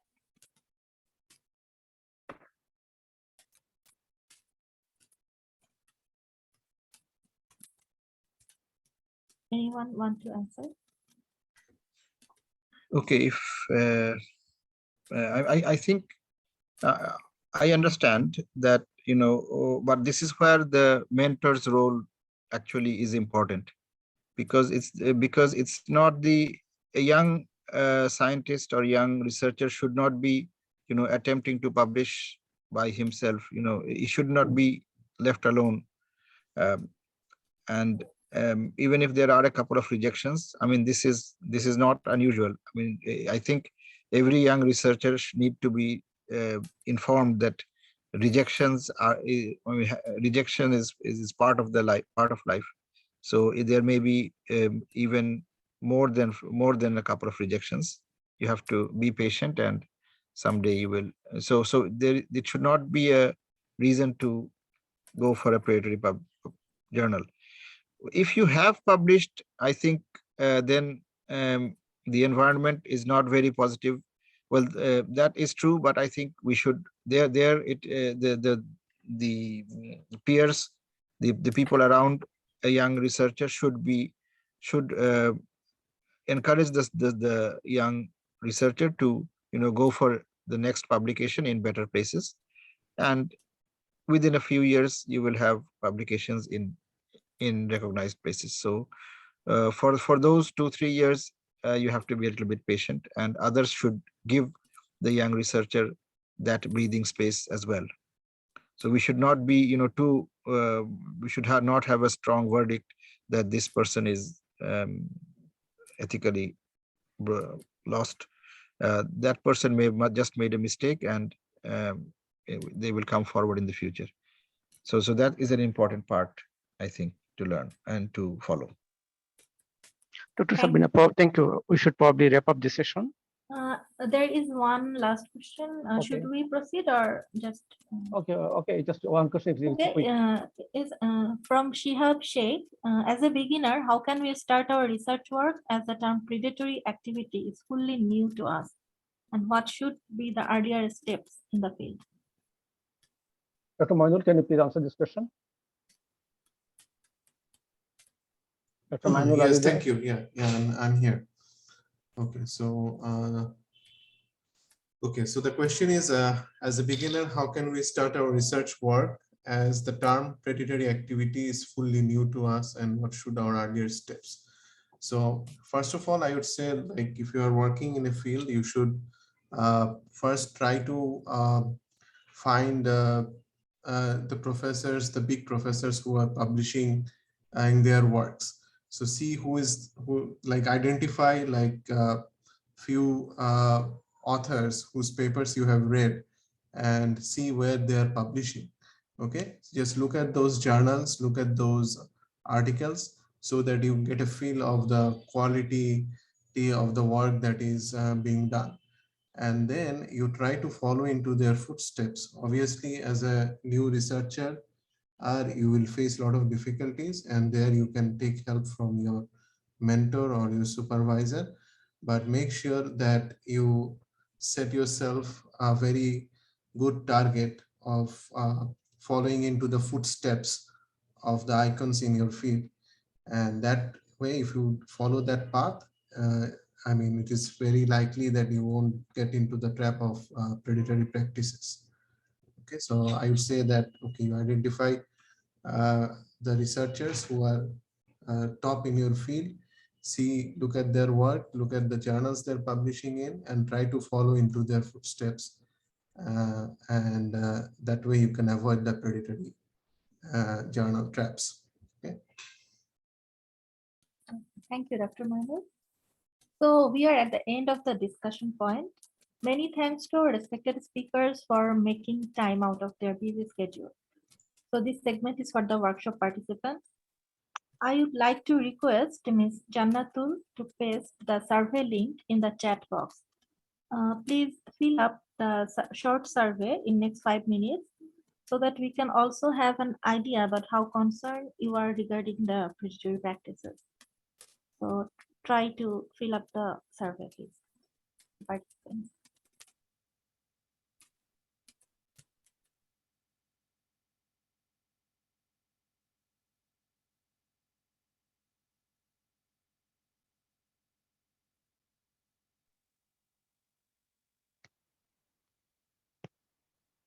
Are you there, Jannatul? Mumtarin? Sir, I have provided the link in chat box. Okay, that's good.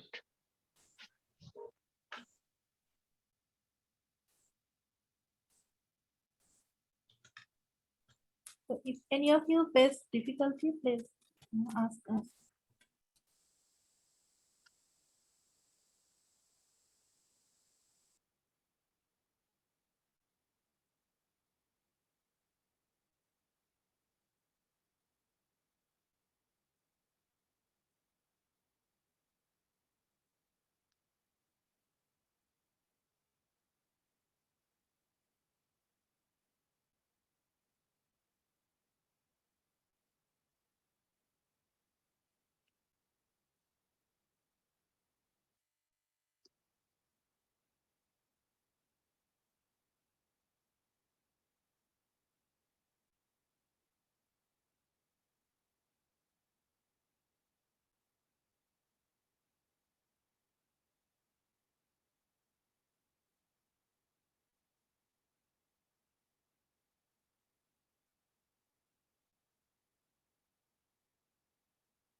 Meanwhile, people are surveying. Can I ask an experience from you if you could reflect on?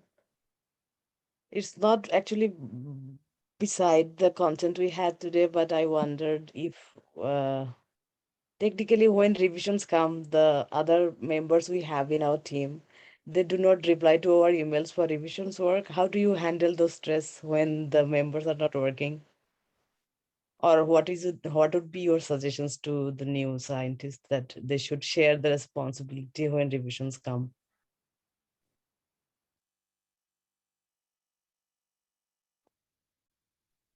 Thank you. I will request you to put the question in the chat box so that the experts can answer that later, since everyone is taking the survey now. So we can discuss it later or maybe over email. Thank you.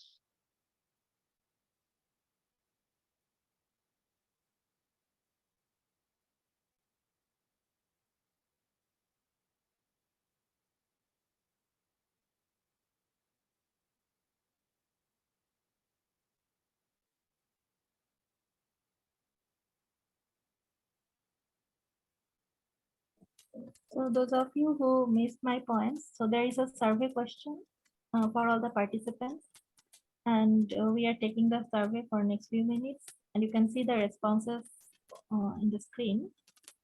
So I will request all participants to take the quick survey, and so that we can proceed to the next step of the workshop.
Dr. Samina, can you close it?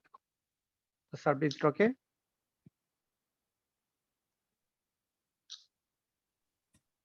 Yeah. So thank you. Thanks to everyone who has participated in the survey. So the link is there, and you can, if you are not done yet, you can submit it also. For the next session, I am pasting a link here. There's an evaluation form, so you can follow this link, and you can spend next 20 minutes participating in the evaluation. Our dedicated team of expert panel will evaluate the entries. As I said earlier, the awardees will be the ambassador of this project of NYAB and IAP. They will also receive prize money and certificate as awards. The name will be announced in the annual general meeting of NYAB. We are provisioning an in-person AGM by end of this year, the financial year, by June. There are 5 questions for you. The quiz is descriptive and will reflect your understanding on the predatory academic practices and how you can take steps to prevent the spread of this malpractice. Please keep your camera on unless there is any technical issue. After 20 minutes, the form will be turned off and we won't accept any response. So be aware of the time. So your time starts now.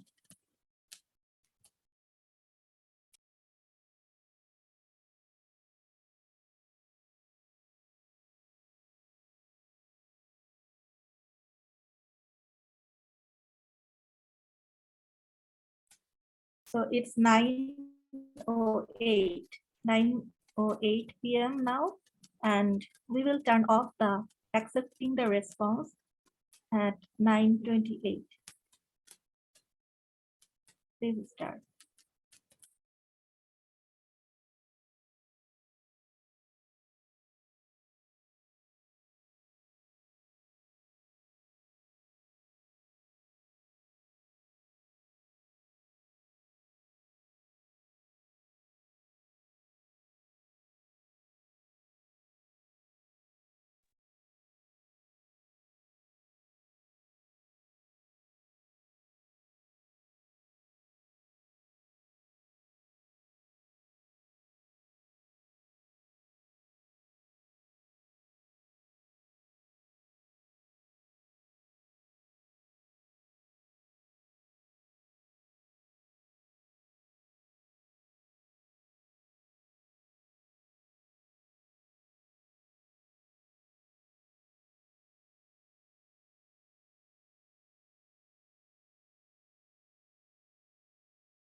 For those who are participating in the evaluation, please keep your camera on if there is no technical issue so that we can evaluate properly. Thank you.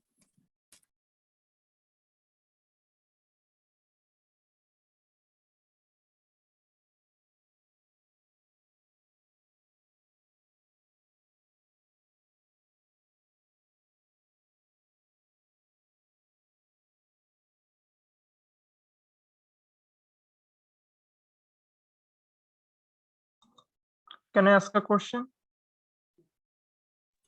Yes, please. There is a question in the form that what is your last academic degree, and people like us, undergraduate students, there is no proper option. So you can choose the BSc. Okay, thank you.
It's 9:15 now.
Will you please mention the time, Dr. Sabrina? The remaining time?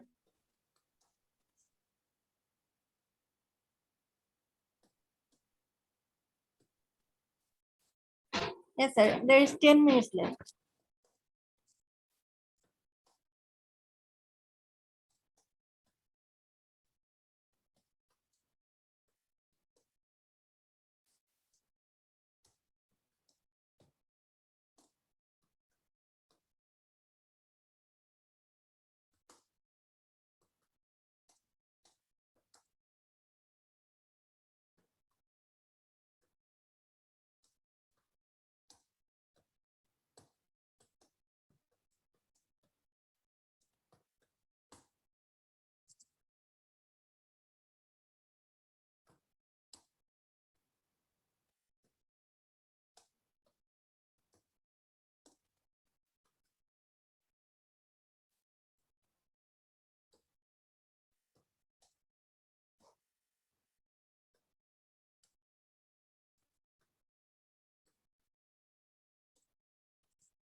So we have about 4 minutes left now.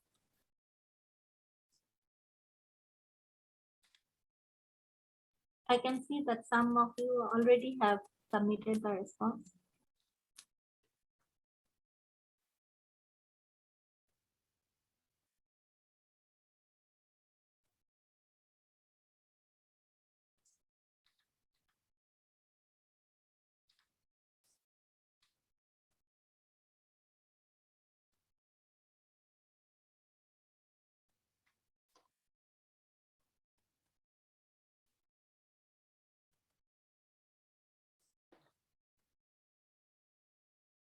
Parihatul Mim, you want to say something? Yes, thank you so much.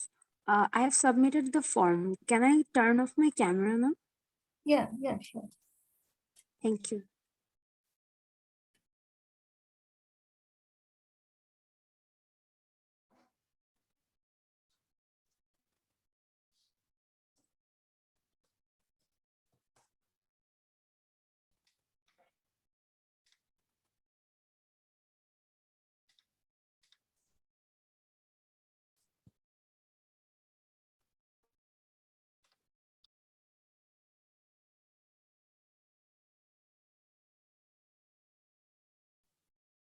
Is there anything else left that can we leave the meeting now or we should still stay around?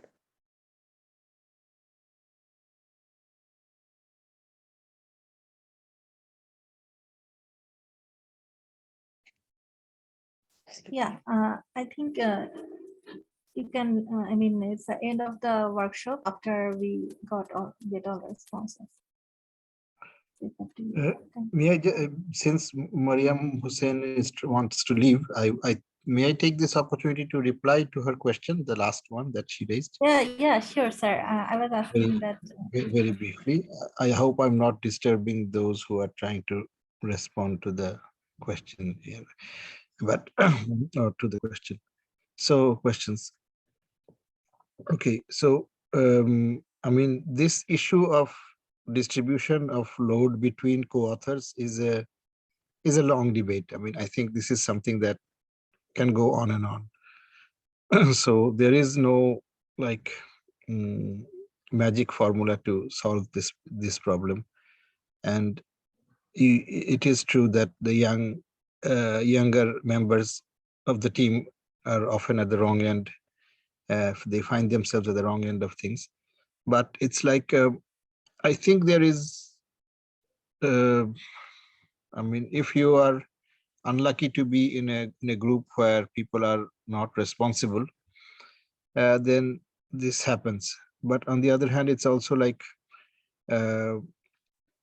this is always the case. In anything, there will be a few members of the group who take on more of the responsibility, and in your career you will find yourself. So you will find yourself to be to benefit by getting more publications than the other ones who are not working. Sir, may I just interrupt you for a few seconds? So for the participants, there is only 10 seconds left now. I will stop sharing the timer. And after this 5 seconds, I will just turn off taking the responses. So, sir, sorry, you can carry on now. Yeah, no. I just think that the only solution I have found so far is the new trend among some journals where they actually ask for a description of the contribution of co-authors. So some journals, particularly in the biological sciences these days, they say that you have to write which co-author did what. So you say that this person wrote the paper, this person designed the study, this person collected the data and analyzed it, this person prepared these graphs and things like that. So you have to write out explicitly which co-author did what. I think that is not a bad trend. I don't I actually like it. If all publishers would insist on that, then perhaps it would encourage people to be a little bit more responsible and not just sit and get their names on the paper. But I mean, there is no magic way to get everyone do equal work. it will always be someone doing a bit more of the work. Sometimes as a team leader, it feels so bad that all the doses, all the research loads, like revisions, spelling mistakes, all on the shoulder. Sometimes it's so frustrating that why even have invited the co-authors? Why are they here? So that is why actually out of my frustrations, and I just wondered that how you have been through, and No, maybe the team like you. every co-author should take some responsibility. Of course, the first author or the junior, I mean the person who does most of the work. I mean, if it's part of your degree, then you are expected to do a little bit more, but it shouldn't be like no one should be getting a free ride. That's the bottom line. But Like sometimes as in per our our countries or research ethics. in some cultures, it does happen that there are some authors who are just like guest authors who are invited or who just do nothing. That is bad. Particularly that really feels bad. It is a proposal like project grant or something, and they have no inputs. And then how do I really share the money among them for their credits? Like sharing even salary or something like those. That is how it feels so bad. Like I don't know how to measure it yet. That is how I asked out of my poor experiences. Anyway, thank you very much. You really spoke out the right thing.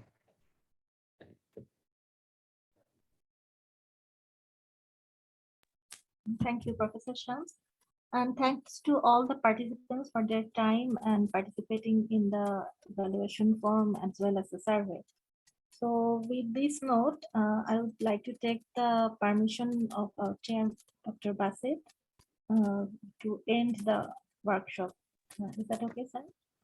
It's okay, and thank you, Dr. Sabrina, for your time and effort, and thanks all the participants for joining and for participating to fill up the survey report and also the evaluation. And we'll declare the winners of this competition in our annual general meeting. Hopefully, this will be held around April or May, I think.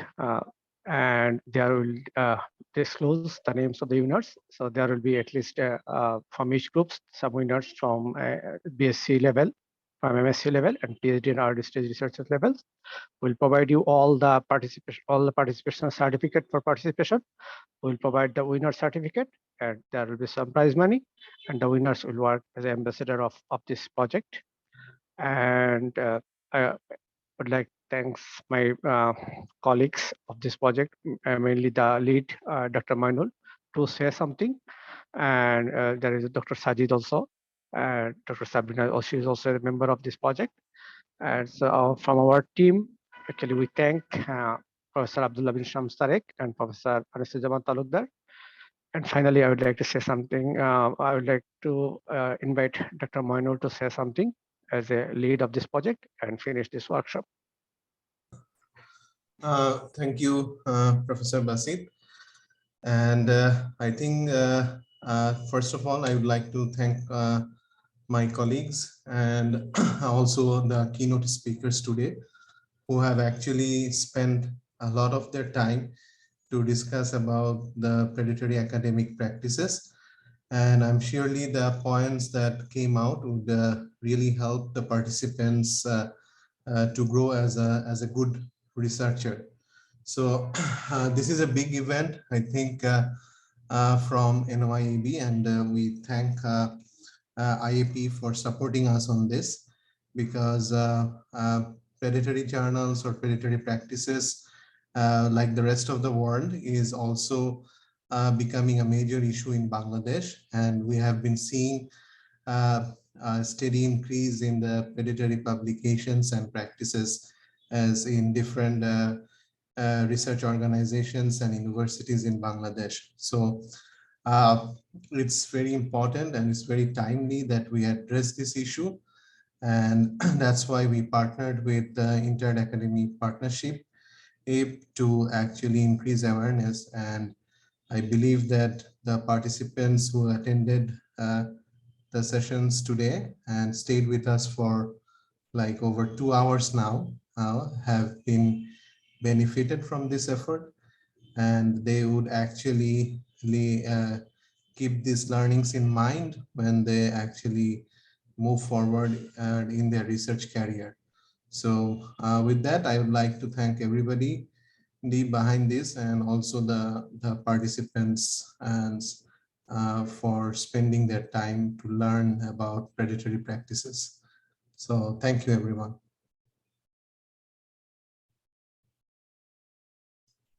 Thank you, Dr. Moinuddin.